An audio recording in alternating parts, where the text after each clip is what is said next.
ရှင် VOA ရဲ့ဇန်နဝါရီလ14ရက်နေ့ဗုဒ္ဓဖူးမနက်ခင်းနောက်ဆုံးရသတင်းတွေကိုကျမကေတရီကတင်ဆက်ပေးသွားပါမယ်ရှင်ကရင်ပြည်နယ်ဖအံမြို့ရှိ KNA ဘက်တစိတ်ပြောင်းသွားတဲ့ BGF စခန်းနှစ်ခုကိုစစ်တပ်ကလေကြောင်းကနေစတင်တိုက်ခိုက်ခဲ့တာကြောင့် KNA စစ်တီတအူးတေဆုံးသွားကြောင်းကရင်စစ်ရေးသတင်းရင်းမြစ်ထံမှသတင်းရရှိပါတယ်။မနေ့ကဇန်နဝါရီလ12ရက်နေ့မွန်းလွယ်3:25မိနစ်အချိန်ကရင်ပြည်နယ်ဖအံမြို့မြောက်ပိုင်းတိုက်တော်ရွာနဲ့ဥတောင်ရွာရှိ BGF စခန်းနှစ်ခုတို့စစ်တပ်ကတိုက်လေရင်ဒရုန်းများဖြင့်ဘုံကျဲချခဲ့ကြောင်းစစ်တပ်ရဲ့ဘုံကျဲမှုကြောင့် KNA စစ်သားတအူးတေဆုံးပြီး4ဦးဒဏ်ရာရရှိခဲ့ကြောင်းသိရှိရပါတယ်။ဇန်နဝါရီလ12ရက်နေ့မွန်းလွယ်3:25မိနစ်အချိန်ကရင်ပြည်နယ်ဖအံမြို့မြောက်ပိုင်းတိုက်တော်ရွာနဲ့ဥတောင်ရွာရှိ BGF စခန်းနှစ်ခုကို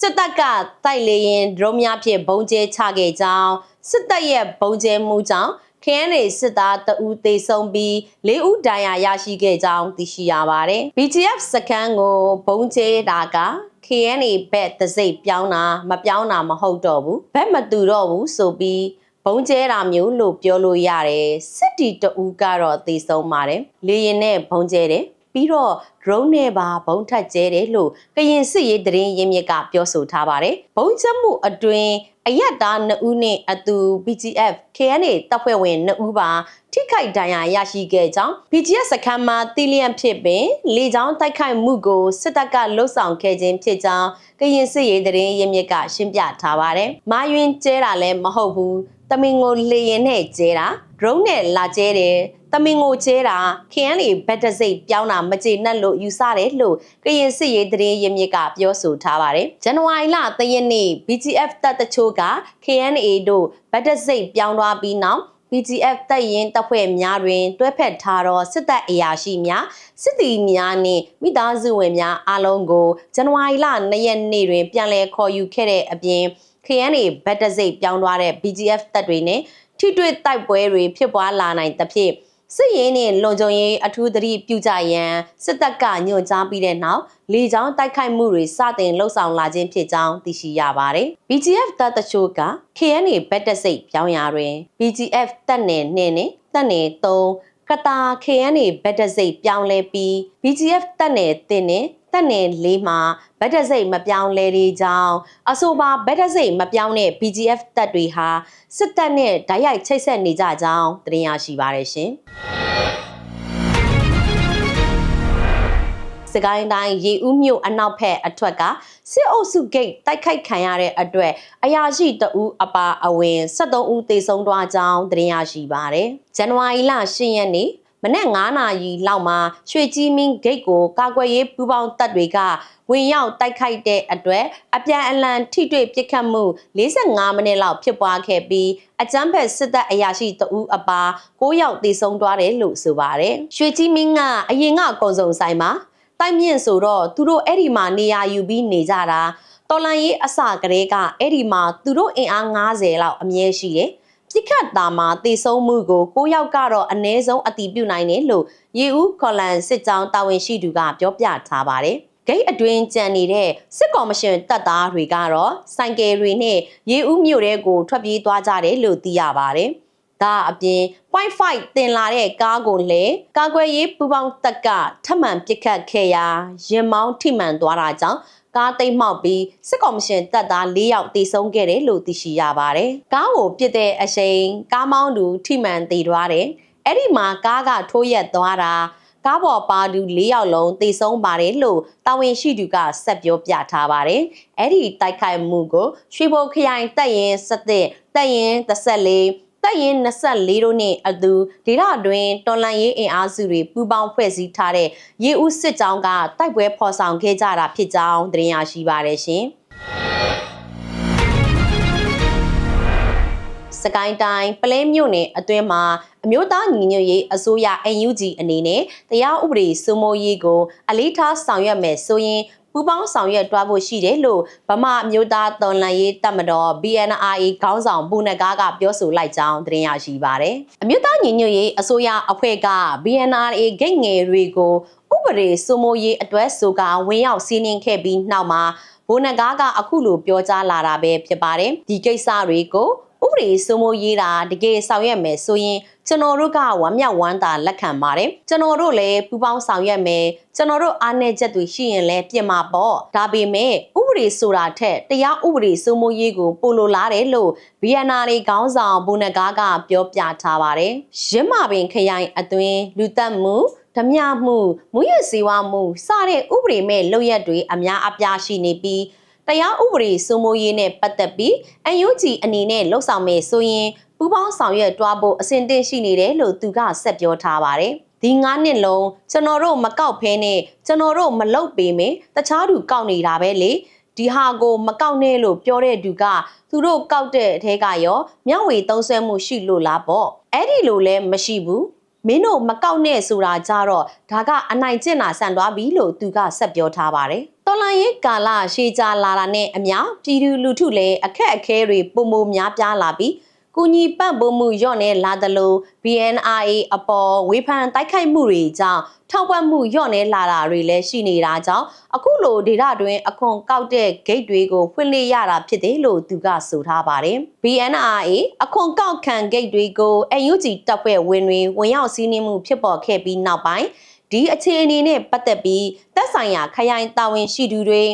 NUG အစိုးရဌာနအဖွဲ့အစည်းတွေနဲ့ဆွေးနွေးညှိနှိုင်းဖို့ BNRA ကဆက်သွယ်ခဲ့ပေမဲ့လက်ခံနာမျိုးမရှိတာကြောင့်နှစ်ဖက်ဆွေးနွေးဖို့အခက်အခဲရှိနေတယ်လို့လည်းဘိုနဂါကပြောပြထားပါတယ်။ဥပဒေစိုးမိုးရေးကိုအကြောင်းပြပြီး BNRA ဂိတ်ငယ်တွေကိုဝင်ရောက်စီးနင်းတာကိုလက်မခံသလိုဒေသတွင်အကျိုးပြုလုပ်ငန်းတွေနဲ့ BNRA တပ်ဖွဲ့ရဲ့လိုအပ်ချက်တွေဖြည့်သင်းနိုင်ဖို့အခုလို BNRA အခွန်ကောက်ခံတာကိုဆက်လက်လှုပ်ဆောင်သွားမှာဖြစ်တယ်လို့ပြောဆိုထားကြောင်းသတင်းရရှိပါရရှင်။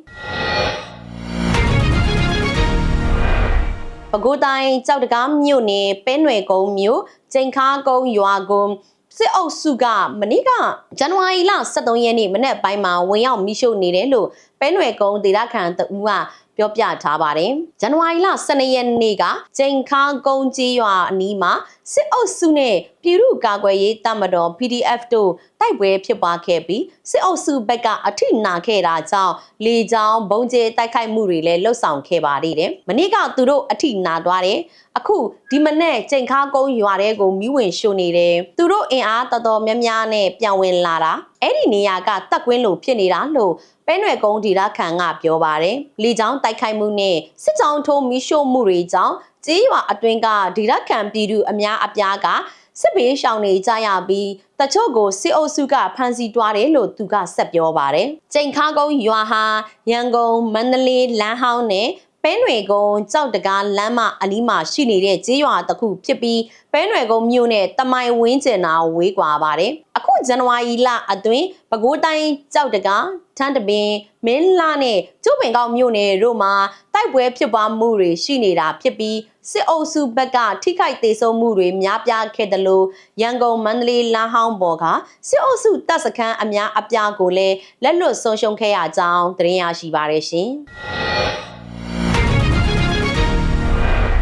စစ်တပ်ပြုလုပ်တဲ့ရွေးကောက်ပွဲအပိုင်းနဲ့ကျင်းပခြင်းမဲဆန္ဒရှင်ပြည်သူများအထိတ်တလန့်ဖြစ်စေရန်နောက်ဆက်တိုက်ခိုက်ခြင်းများလှုံ့ဆော်ခဲ့ကြတယ်လို့အကြံဖက်စစ်ကော်မရှင်ကထုတ်ပြန်ထားကြောင်းသတင်းရရှိပါတယ်။ဇန်နဝါရီလ17ရက်နေ့မှာကရင်နီကယားဖရူဇုံမြို့အတွင်းကိုဒရုန်းများအသုံးပြု၍ drop ဘုံချတိုက်ခိုက်ခြင်းတနင်္လာရီတိုင်းကျွန်းစုမြို့နယ်ကမ်းကြီးအုပ်စုတောင်သုံးလုံးချေးရွာအုပ်ချုပ်ရေးမှုနေအိမ်အားမိရှို့ဖျက်ဆီးခြင်းမကွေးတိုင်းရှိဂန့်ကောစိတ်ဖြူစလင်းကမ္မမြို့များအတွင်းကို fit win များရှော့တိုက်ဒုံးများ drop ဘုံများလက်နက်ငယ်များဖြင့်ပစ်ခတ်ခြင်းစကိုင်းတိုင်းချောင်းဦးဘူတလင်မြင်းမှုမြို့များအတွင်းတို့လက်လုံရှော့တိုက်ဒုံးများ drop ဘုံများဖြင့်ပစ်ခတ်တိုက်ခိုက်ခြင်းပဲခူးတိုင်းထန်းတပင်မြို့အတွင်းကို drop ဘုံများပစ်ချခဲ့ကြောင်းဆိုထားပါတယ်။ထို့တို့နောက်ဆက်တိုက်ခိုက်ခြင်းများမှာရွေးကောက်ပွဲအထမမြောက်စေရန်ရည်ရွယ်ချက်များဖြင့်လှုံ့ဆော်ကြခြင်းဖြစ်တယ်လို့ထက်တွင်ဖော်ပြထားပြီး တိုက်ခိုက်ခံရမှုအတွင်းဝန်ထမ်း2ဦးသေဆုံးပြီးဝန်ထမ်း2ဦးနဲ့အရက်သား2ဦးထိခိုက်ဒဏ်ရာရရှိခဲ့တယ်လို့ဆိုပါတယ်။ရွေးကောက်ပွဲဒုတိယပိုင်းကိုတနိုင်ငံလုံးအတိုင်းအတာဖြင့်မြို့နယ်တရားတွင်ပြုလုပ်ခဲ့ပြီးမဲရေတွက်မှုရလဒ်များအရပြည်ထောင်စုကြံ့ခိုင်ရေးနဲ့ဖွံ့ဖြိုးရေးပါတီ USDP မှအများဆုံးအနိုင်ရရှိထားကြောင်းသတင်းရရှိပါတယ်ရှင်။အမေရိကန်နိုင်ငံတွင်မြန်မာနိုင်ငံသားများကိုယာယီခုံလုံခွင့် TPS ပြန်လည်ပေးအပ်ရန်အတွက်ဥပဒေမူကြမ်းတရက်ကိုဒီမိုကရက်နဲ့ Republican Party မှလွှတ်တော်အမတ်6ဦးကတင်သွင်းလိုက်တယ်လို့အဆိုပါလွှတ်တော်အမတ်များကတရားဝင်ထုတ်ပြန်ကြေညာလိုက်ကြောင်းသတင်းရရှိပါတယ်။ဇန်နဝါရီလ12ရက်နေ့အမေရိကန်အောက်လွှတ်တော်နိုင်ငံခြားရေးရာစက်ကော်မတီဥက္ကဋ္ဌနှင့်လွှတ်တော်မြမရေးရာကောကပ် Bahamas Caucus ရဲ့ပူးတွဲဥက္ကဋ္ဌဖြစ်သူလွှတ်တော်အမတ် Republican Michigan ကမြန်မာနိုင်ငံသားများကိုအမေရိကန်တွင်ယာယီနေထိုင်ခွင့် Temporary Protected Status TPS ပြန်လည်ပေးအပ်ရန်ဥပဒေမူကြမ်းကိုအခြားဒီမိုကရက်နှင့်Republican အမတ်များနဲ့အတူတင်သွင်းလိုက်ခြင်းဖြစ်ပါတယ်။အမေရိကန်သမ္မတဒေါ်နယ်ထရန့်က2025ခုနှစ်နိုဝင်ဘာလ25ရက်နေ့မှာမြန်မာနိုင်ငံသားများအတွက်အမေရိကန်တွင်ယာယီနေထိုင်ခွင့် TPS ကိုရုပ်သိမ်းကြောင်းကြေညာခဲ့ပြီးနောက်လွှတ်တော်အမတ်များကအမေရိကန်ရောက်မြန်မာနိုင်ငံသားများထံသို့ TPS ပြန်လည်ပေးအပ်ရန်ဥပဒေကြမ်းတင်သွင်းလာခြင်းလည်းဖြစ်ပါတယ်။မြန်မာနိုင်ငံသားတွေအတွက် TPS ရက်စဲတဲ့အစိုးရရဲ့ဆုံးဖြတ်ချက်ဟာလက်ရှိဖြစ်ပွားနေတဲ့လက်နက်ကင်ပဏိပခနဲ့လူမျိုးတုံးတပ်ဖြတ်မှုတွေစီအသင်းအဓမ္မပြန်ပို့ခံရမယ့်သူတွေအတွက်တည်တံပေးလိုက်သလိုပါပဲအကြမ်းဖက်မှုနဲ့ဖိနှိပ်မှုတွေကြောင့်ထွက်ပြေးလာသူတွေကိုကာကွယ်ပေးဖို့အမေရိကန်မှာကိုကျင့်တရားဆိုင်ရာတာဝန်ရှိပါတယ်အဲ့ဒီတာဝန်ကြောင့်ပဲ TPS အစီအစဉ်ကိုဖန်တီးခဲ့တာပါမြန်မာနိုင်ငံအတွက် TPS ပြန်လည်ရရှိဖို့ဒီအရေးကြီးတဲ့ဥပဒေမူကြမ်းမှာပါဝင်ရတာဂုဏ်ယူပါတယ်လို့ဆိုပါတယ်အမေရိကန်တွင်ယာယီခုံလုံခွင့် TPS ကို1990ခုနှစ်တွင်လွှတ်တော်ကစတင်ဖန်တီးခဲ့ခြင်းဖြစ်ပြီးလက်ရှိဥပဒေအရလက်နက်ကင်ပဏိပခဖြစ်ပွားနေခြင်းတဘာဝပတ်ဝန်းကျင်ဆိုင်ရာဘေးအန္တရာယ်ဖြစ်ပွားခြင်းသို့မဟုတ်မိမိနိုင်ငံတို့ဘေးကင်းစွာမပြန်နိုင်တဲ့ထူးခြားပြီးယာယီဖြစ်တဲ့အခြေအနေများရှိနေလျင်အဆိုပါနိုင်ငံသားများကို TPS ဖြင့်ယာယီနေထိုင်ခွင့်ပြုနိုင်ကြောင်းသတင်းရရှိပါရရှင်စကိုင်းတိုင်းမုံရွာမြို့ရတနာပုံရက်ကွက်မှာအယုတ်တနတ်နဲ့ထစ်တော်ဆော့တဲ့ကလေးငယ်ရဲ့နေအိမ်လေးကိုစစ်ကော်မရှင်တပ်ကအင်အားတုံးကဝင်ရောက်စီးနင်းရှာဖွေမှုလုပ်ခဲ့ကြောင်းသတင်းရရှိပါတယ်။ဇန်နဝါရီလ12ရက်နေ့နနက်ပိုင်းက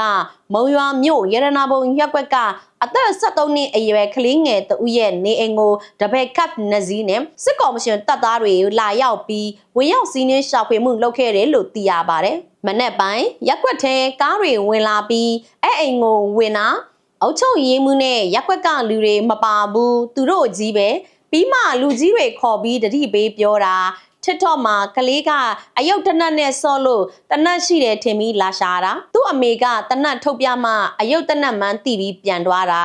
တမျိုးလုံးကိုအကောင့်သူတွေနဲ့စောင့်ကြည့်နေတယ်ထင်တယ်လို့ဒီရက်ခံတဦးကပြောပြထားပါတယ်ရက်ကွက်ထဲကားနှစ်စီးနဲ့ဝင်ရောက်စဉ်လူငယ်တချို့ပေါ်တာဆွဲမယ်ထင်လို့ပုံရှောင်ခဲ့ကြရသေးတယ်လို့လည်းသိရှိရပါတယ်ရက်ကွက်ထဲကလူငယ်တွေလည်းပြေးရတယ်ပေါ်တာဝင်ဆဲတယ်ထင်ပြီးပေါ့ခုရက်ထဲပေါ်တာဆွဲတာကလည်းလုံနေတာမုံရွာမှာဒီနေ့ထိအဖမ်းခံရတာ33ယောက်ရှိပြီလို့လည်းကြားတယ်ငွေပေးပြီးထုတ်ယုံတယ်မဟုတ်ဘူးလူစားပါရှာပေးနေရတာလို့ဒေသခံတဦးကပြောပြထားပါတယ်မုံရွာမြို့နယ်မှာစစ်ကော်မရှင်တပ်က Facebook နဲ့ TikTok စတဲ့လူမှုကွန်ရက်ပေါ်တွေမှာအကောင့်ထုတွေနဲ့ဒေသခံတွေကိုစောင့်ကြည့်နေပြီးပြီးခဲ့တဲ့ရက်ပိုင်းကလည်းလူမှုကွန်ရက်ပေါ်မှာမုံရွာမြို့မြေပြင်သတင်းတင်ဆက်သူတဦးဖမ်းဆီးခံထားရကြောင်းသတင်းရရှိပါတယ်ရှင်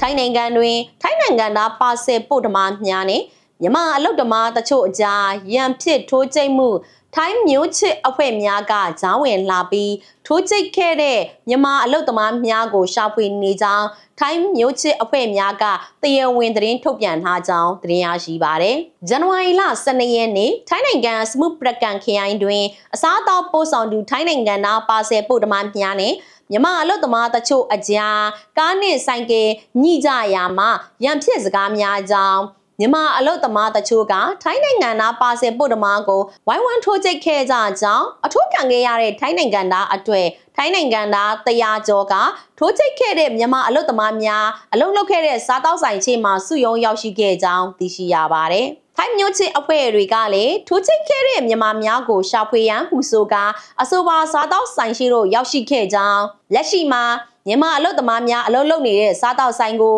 ယာယီပိတ်သိမ်းထားရကြောင်းသိရှိရပါတယ်။လက်ရှိတွင်ထိုင်းလူမျိုးပါဆယ်ပို့ဓမားကိုထိုးကျိတ်ခဲ့တဲ့မြန်မာအလုတ်သမားတချို့အလုတ်လုပ်ရာစားတောက်ဆိုင်အလုတ်သမားခေါင်းဆောင်မြန်မာမှာလည်းထွက်ပြေးတိမ်းရှောင်သွားပြီးဖြစ်ကြောင်းအဆိုပါမြန်မာများမှာထိုင်းနိုင်ငံသားများကိုတမင်ရန်စ၍ထိုင်းရောက်မြန်မာအလုတ်သမားတွေရဲ့နေထိုင်ခွင့်ကိုစက်သေးအောင်ရည်ရွယ်ချက်ရှိရှိလှုပ်ဆောင်မှုအဖြစ်တန်တရာဖြစ်ဖွယ်ရာများမြင်တွေ့ရကြောင်းထိုင်းရောက်အလုတ်သမားအရေးကျွမ်းကျင်သူ AAC ကိုရဲမင်းကသုံးသပ်ထားပါတယ်။လက်ရှိဖြစ်ပွားခဲ့တဲ့ဖြစ်စဉ်ကြောင့်ကမ္ဘောဒီးယားနိုင်ငံနှင့်ထိုင်းနိုင်ငံကြားစစ်ပွဲကိုအာရုံရောက်နေတဲ့ထိုင်းနိုင်ငံသားတွေရဲ့အာရုံဟာမြန်မာနိုင်ငံသားများဘက်သို့ပြန်လှည့်လာနိုင်ကြောင်းထိုင်းလူမှုကွန်ရက်များထိုင်း page များတွင်ထိုင်းနိုင်ငံသားများစိတ်ဆိုးဒေါသထွက်ပောက်ကွဲနေကြကြောင်းသတင်းရရှိပါရရှင်။ရှင်းပြည်နယ်အတွင်းမှာစစ်ရေးနဲ့နိုင်ငံရေးကိုဟန်ချက်ညီညီဦးဆောင်နိုင်ဖို့အတွက်ချင်းကာကွယ်ရေးတပ်ဖွဲ့၄ဖွဲ့ကချင်းပြည်သူအစည်းအရုံး CPU နဲ့ချင်းပြည်သူတပ်မတော် CPA အဖြစ်စုစည်းဖွဲ့စည်းလိုက်တယ်လို့ဇန်နဝါရီလ12ရက်နေ့မှာထုတ်ပြန်ကြေညာထားပါတယ်။ချင်းညီနောင်အဖွဲ့ဝင်တွေဖြစ်တဲ့မင်းတပ်မတူဘီကံဖက်လက်မြို့နယ်တွေကတော်လှန်ရေးအဖွဲ့တွေအပြင်ဒိုင်းဒေတန်ဒရကောင်စီ CDF ဒိုင်းတို့ပူးပေါင်းပြီးစစ်အာဏာရှင်စနစ်အပီးတိုင်ချုပ်ငြိမ်းရေးနဲ့ကိုပိုင်ပြတန်းခွင့်ရရှိဖို့အတွက်အခုလိုစုစည်းဖွဲ့စည်းလိုက်တာဖြစ်တယ်လို့ဆိုပါတယ်။ CPU, CPA နဲ့စစ်ရေးနိုင်ငံရေးကိုလက်တွေ့ကျကျအကောင့်ထဲပေါ်နိုင်ဖို့ချင်းညီနောင်အဖွဲ့ဝင်တွေဖြစ်တဲ့ CDF မင်းတပ် CDF မတူဘီ CDF ခံဖက်လက်နဲ့ CDF ဒိုင်တို့စုစည်းပြီး2025ခုနှစ်နိုဝင်ဘာလ15ရက်နေ့ကလေးကစတင်ဖွဲ့စည်းခဲ့တာလို့ထုတ်ပြန်ချက်မှာဖော်ပြထားပါတယ်။ဒါအပြင်ချင်းပြည်သူအစည်းအရုံးချင်းပြည်သူတပ်မတော် CPU CPA ဟာချင်းညီနောင်အဖွဲ့ဝင်အဖြစ်နဲ့ပဲဆက်လက်ရပ်တည်သွားမှာဖြစ်ပြီးမဟာမိတ်တွေနဲ့ပူးပေါင်းကစစ်ရေးနိုင်ငံရေးလုပ်ငန်းစဉ်တွေကိုအချိန်အဟုန်မြင့်လှုပ်ဆောင်သွားမှာဖြစ်တယ်လို့လည်းပါရှိပါတယ်။အရင်ချင်းညီနောင်ချင်း Brotherhood CB မှာတီးတိမ်မြို့နယ်အခြေဆိုင် ZFU PDF Zolan ဖလန်းမြို့နယ်အခြေဆိုင် CNO CNDF မရာနယ်မြေနယ်ပလောဝအခြေဆိုင် MDC MDF မင်းတပ်မြို့နယ်အခြေဆိုင် CDF မင်းတပ်မတူဘီမြို့နယ်အခြေဆိုင် CDF မတူဘီတမဟာတင်နဲ့ကံပက်လက်မြို့နယ်အခြေဆိုင် CDF ကံပက်လက်တို့ပါဝင်ပါတယ်အခုလိုအဖွဲ့အစည်း၄ခုကနေတခုတည်းအဖြစ်စုစည်းလိုက်တာဟာချင်းပြည်နယ်တောင်ပိုင်းကတော်လှန်ရေးအင်အားစုတွေအကြားစစ်ရေးအရာပုံမခိုင်မာလာမဲ့အခြေအနေဖြစ်တယ်လို့ချင်းရေးလေးလာသူတချို့ကသုံးသပ်ထားကြောင်းသတင်းရရှိပါရရှင်။ VOA ရဲ့နောက်ဆုံးရသတင်းတွေကိုတင်ဆက်ပေးခဲ့တာပါ။ကြည့်ရှုပေးကြသူအပေါင်းကိုကျေးဇူးအထူးတင်ပါတယ်ရှင်။ဘေးရန်ကင်းကွာပြီးကိုယ်စိတ်နှလုံးရှင်ပြုံးကြပါစေလို့ကျမကေတရီကဆုတောင်းမေတ္တာပို့သလိုက်ပါတယ်ရှင်။